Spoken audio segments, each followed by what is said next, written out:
Brandon Johnson Awards Watch. Whenever you're ready.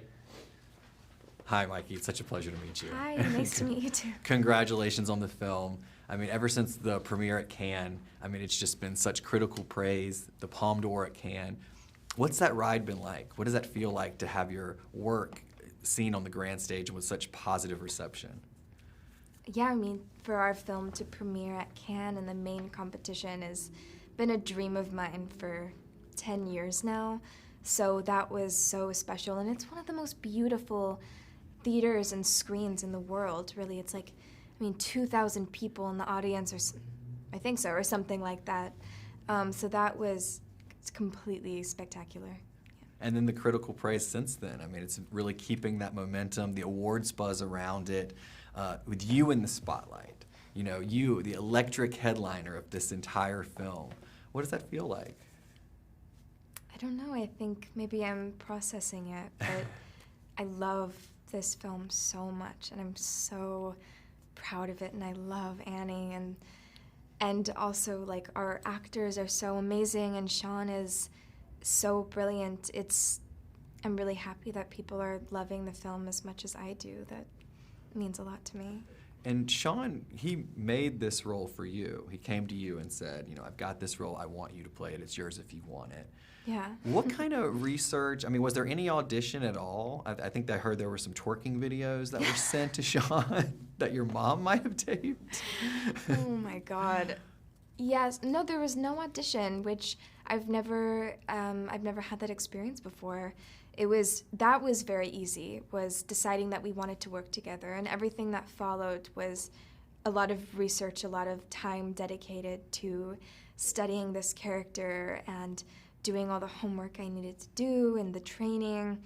So I was doing some pretty significant dance training at the time, and Sean, I think, kind of had no idea what I was doing, and I was like, well, I should probably send him some videos maybe so that I could show him what I've learned over the past couple months. And so I sent him a handful of videos of, like, some pole tricks, and then some, like, I don't know, some twerking and routines and stuff, and then my mom helped me film it, which is, like, sounds so weird now that I'm saying it. And yes, I did send a video of myself twerking to my director and producer.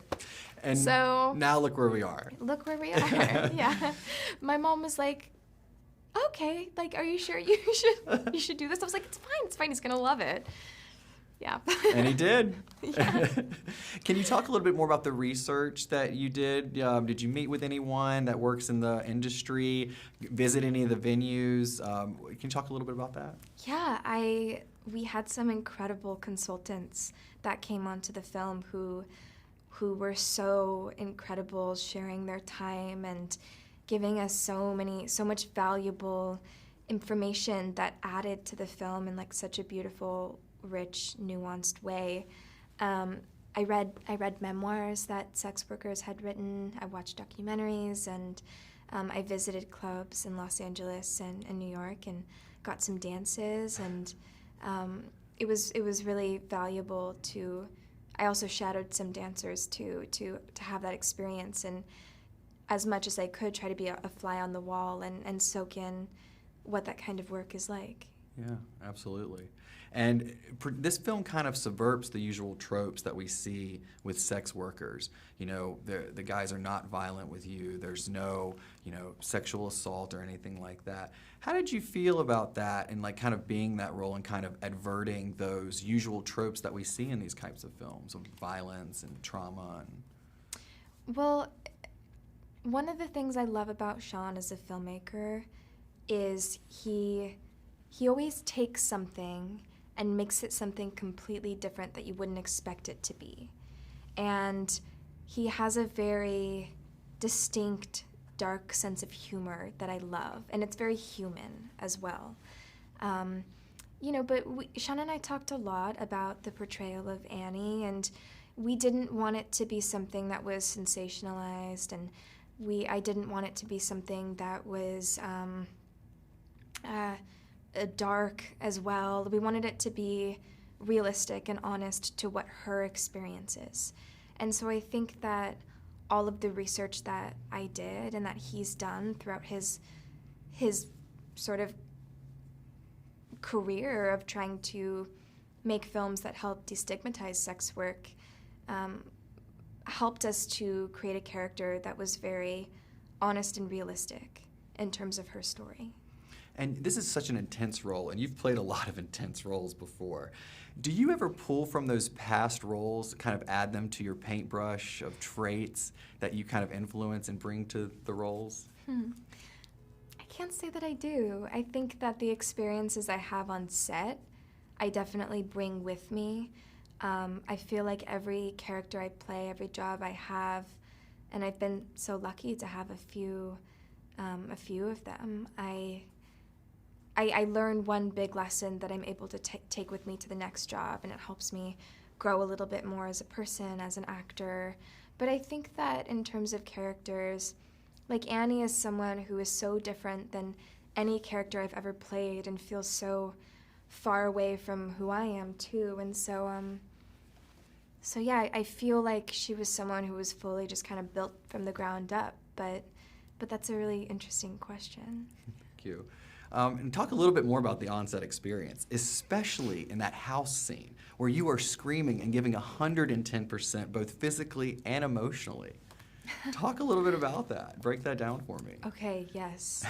I mean, it's that sequence it's shot in real time, and I think we took about 8 days to film that entire sequence, and there's so many different pieces to that sequence, so many different characters, so much overlapping dialogue, and so we mapped it out as clear as we could. We did a lot of late night rewriting and reworking of the scenes, and it was very stressful and like free flowing, but I think that we got it to a place where it was very succinct whilst also giving everyone freedom to like improvise. And yeah, I mean, the stunts that Yura and I did I've never experienced anything like that, and I really wanted to do all my own stunts in the film, so I fought for every single shot for it to be me. And yeah, nothing can really prepare you to just fight a grown man like that. Yeah. And you're screaming so much of the time. I mean, did your voice get tired? What was the physicality of that like? It did, yes. I think that there was a point where I was like, okay, Sean, I'm gonna have to take a break, or else I'm gonna lose my voice. I wish that I could just keep going forever, but yeah, it definitely takes a toll. And that's kind of when you start to see the first other side of Ivan. And I want to talk a little bit about the difference in the relationships between the two interests in the film, Igor and Ivan. Yeah. Talk a little bit about how you approached each one as Annie. Yeah. Well, I think that Ivan comes into Annie's life in a very unexpected way. I think that he really disarms her and charms her. He's this like forever young, free spirit party guy who seemingly lives this perfect life and has welcomed her into it. It's a dream come true for her. And I think that she is a very intuitive person, but that she puts some of that to the side because there's also so much hopefulness involved in what this could mean for her and her life. And so Mark, the way that he plays the character at first is so sincere and like youthful, and as an actress it definitely changed the way that I felt towards him and the character. And then Yura is a very thoughtful actor, very sensitive, and I always felt him kind of like right here behind me at all times. I always knew he was there looking at me. And it's interesting to have that as an actor because Annie is a very intuitive person because of the line of work that she's in. I think she's able to read men quite well, but she's pushing that to the back because he's not the most important thing that's happening right now, but he's there lingering, and I felt that as an actor. And Yura he was constantly like taking care of me on set, like always getting me things if I needed it, and giving me a hug if I needed one, and taking care of my like cuts and like was fixing my broken nail every morning and night. So he really immersed himself into the character and the world in a way that was very like welcoming for me to enter as well. And as an actor, to work with someone who has that kind of process, it's very generous of him and impactful for my portrayal as well. And let's talk about that emotional ending. I mean, let's not give too much away, but I mean, it was just such a beautiful, unique ending. How does that make you, how was that playing that? And was there a conversation about the ending? And what does the ending mean to you? Yeah, Sean and I talked a lot about this scene because I think in some ways it's one of the most important in the film, and it leaves, it's so open-ended as well, which is what we wanted. And so we had a long time to talk about it. I was very nervous about that scene and what it would feel like. So we talked a lot about it. We knew we wanted it to be one take and that we wanted it to be about 5 minutes long. So as an actor, like I tried to do everything I could to like emotionally prepare for something like that, but it's very vulnerable. And I had been playing a character who was constantly covering up her vulnerability. And so as an actor, to just try to release that was a very strange feeling. And I put a lot of pressure on myself for that scene, but I think that eventually we got something very interesting. And I'm proud of it. But in terms of what it means to me, it means so many different things, but I think I'm often very stuck in the mindset of like Annie and how she felt towards it. It's a little hard to separate myself because I'm so protective of her and this character. I always think it's more interesting to ask someone else what they think or how they interpret the scene. Yeah, it's very much left open to interpretation. There's a Yeah. lot there. Talk about a little bit working with Sean. What was that experience like? Yeah, Sean's such a thoughtful person, and he's so, he loves film so much. He like lives, breathes cinema.